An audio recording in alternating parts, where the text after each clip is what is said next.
so now you're hot. The record just had about 4 or 5 major hits on it. You know.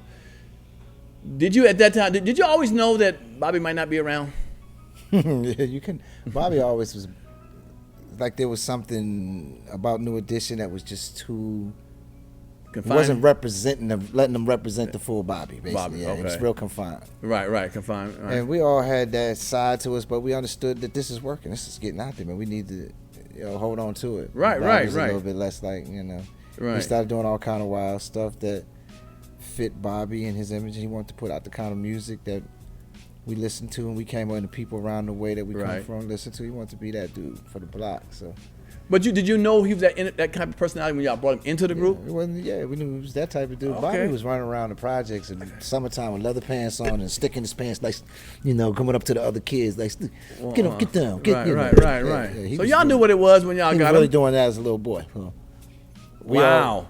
We all had moments where we did our wild stuff, so it wasn't like Bobby was out. That's the projects. We all had people and friends in our cliques. I get that. He was literally, after a while, New Edition is holding him back. But what you said, what you just said, you got other 4, 3, y'all knew what to do. Y'all like, we gonna keep this rolling. Mm-hmm. He was so wild, like, damn, the successful stuff, I'm gonna try my own shit. That's major at that time to leave a successful group. Yep. You guys knew the business of saying, this is working, let's milk this longer. That's you know what I'm saying? Yeah, it takes a lot of nuts to do it. It sure does. Yeah, and when he took his 2 nuts out the group, how did y'all take it? Was you a little? I just pumped my nuts up. Oh, but they goddamn nuts for nuts and shit, right? We kept it moving. Damn. Yeah, okay. Y'all nutty in that group. Okay. But, that's a part of the success. Right. Did what was it a certain type of relief when he left? Let's be honest. No, it wasn't. At first, it was kind of scary. First feeling is that, man, people are used to seeing us the way they saw us. Mm-hmm. Is this going to be something that puts the stain on the group or whatever? You don't know what it's going to do. You feel bad that you might leave your homie if that stuff, that whatever he's trying to do don't work out. No, there's all kind of emotions about it. At the end of the day, when you coming out the gate, the team you start with is the one you think you're gonna win with. You're gonna keep you starting to win with. You figure that's how you're gonna cross the finish line. So when that started happening, it was just a lot of stuff that just wasn't the plan. Right. I can see it being nerve-wracking because you guys, again, consistently thinking, keep the group steady. This is working. We got hits. Let's move. So he goes away. I don't remember the timeline. He put an album out before y'all put the Heartbreak album, right? Yeah, he did. Okay, so when you see his success, how did that make you feel? And we're in the panic room, nigga. It was kind of weird because the first album that he put out didn't really do much. That's sure enough, right? Like Janet Jackson's first album. The King of Stage album had hits and stuff we loved, and I thought it was a smash album. I was real proud of him. Mm-hmm. The King of Stage being one of my favorite joints on the album. Mm-hmm. But I don't know. I don't know if the imagery, something didn't connect, the promotion, the way he was pushing them, or whatever, something didn't connect with that album. Girlfriend came off there, and it was a pretty good single for him. Right, I remember that one. That worked out. And the rest of it, and he came out, he had the Larry Blackman jock strap Come on. The cameo and all that. They had the matching straps. Yeah. That became something that I don't think it didn't hit the block like. Right. So coming into the next album, it was more of a. But let me ask you, when it's not been successful as you think, do you think like you need to come back, homie, or you done fucked up leaving? Not at all. Really? I don't think any of that. Bobby had the opportunity to come back before he even started the first album. Okay. It's like, if you really want to push the issue, that's my guy. Let's go. I'll go to bat. We going in there. They ain't getting another album, at least not like the one they think they're gonna make money with. Right. So, he said, "Nah, man, I'm good. I want to do this. I really want to try this." So, all right. Yeah, y'all better than me, because I got an ego, bro. I'd be like, man, come on, son. Come on back. This ain't working for you over there. This ain't right, man. But, okay, y'all different. Roxbury Road, I'm from D.C., so it's different. All right. Let me ask you. So when y'all got, I'm from D.C., so I remember Stacey Lattisaw and a guy named Johnny Gill. Right. Okay? So Johnny Gill was popular in D.C., he had a strong voice. Who makes the selection of picking him, and how did you feel when they picked him? The selection was made to bring Johnny in the group around the time when I was in Boston working on solo music. It wasn't really solo project per se. It was just solo music. I got with a friend of mine named Dwayne Omar, and we started working on music. Whether it was going to be for me, we was going to start becoming a production team.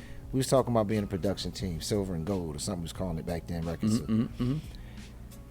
Somehow this comes to the group that I'm leaving, and we're supposed to be doing all this other stuff. So they started trying to figure out how do they go forward from here, if that is the case, whether it was real or not. And so they started talking to Johnny Gill. I think that was by all of them. Management was doing that. Michael. Michael. Group members themselves doing that, between Ricky, Michael, and Johnny. I mean, Ricky, Michael, and Ronnie.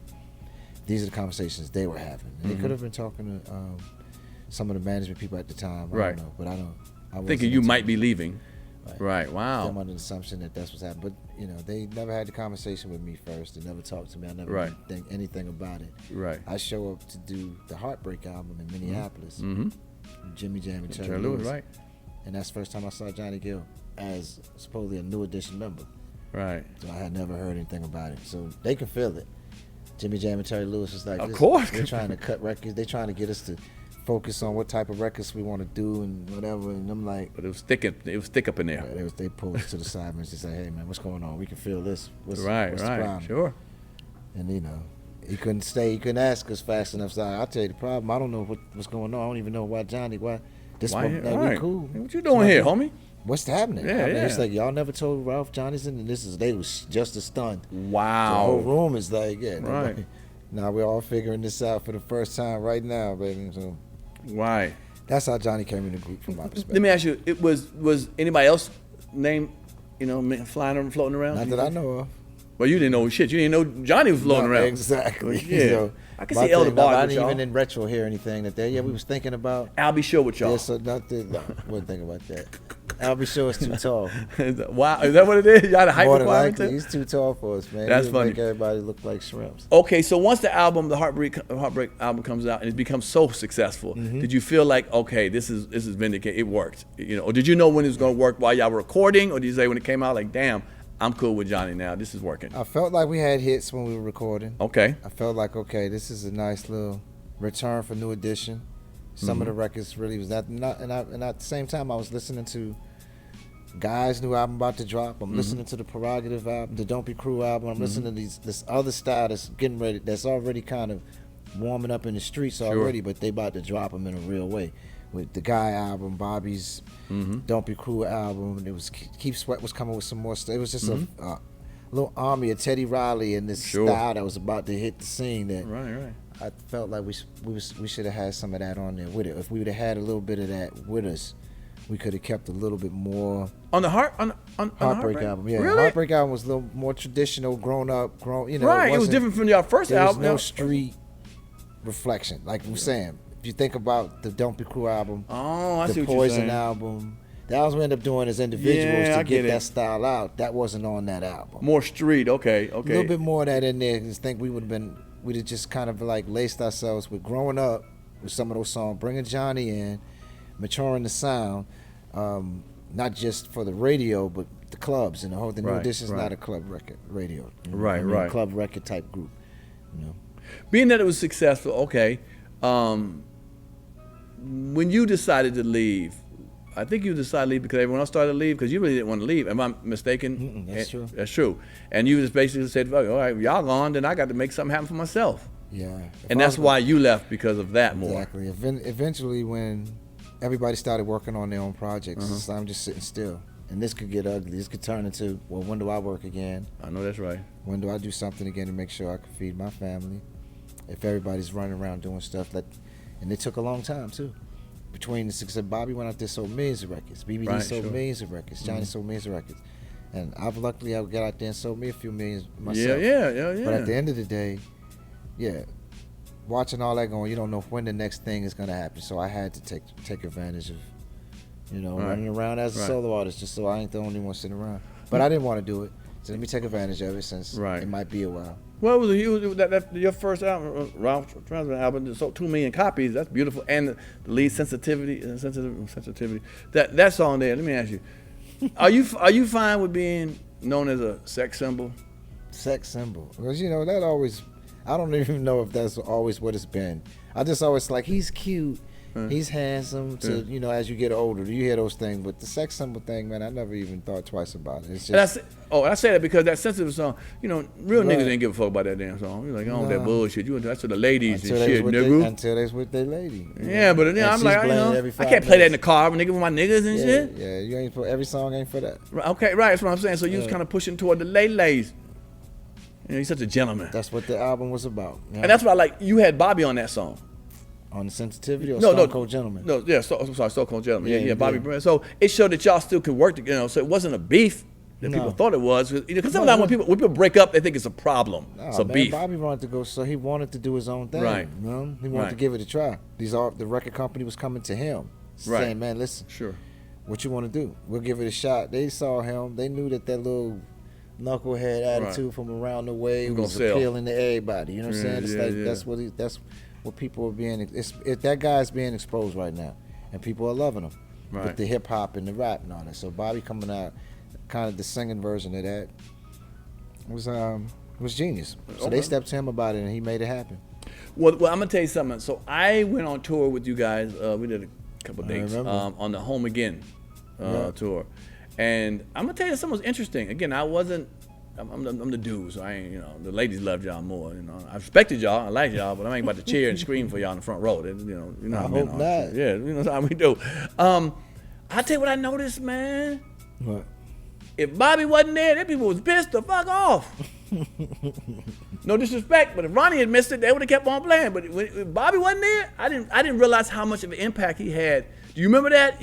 He brought Whitney out sometime with the baby and shit. Oh, this was after the Don't Be Cruel success and all that. Yeah. Oh yeah. It's like 98. Expecting that. It was the same way this tour. We just did a tour that sold out almost 90-something% of it. I saw it. And the same thing. If he doesn't come, it's just like a letdown in the building, man. Everybody, they want to see everybody do all of that stuff, man. It's like the Jacksons and you don't see Michael or something. It's like, okay, I didn't get my full experience tonight. But I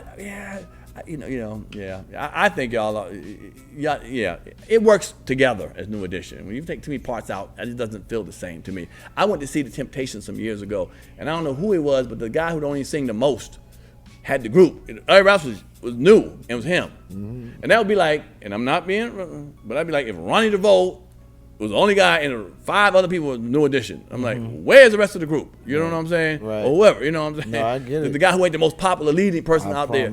Turn me up a little bit.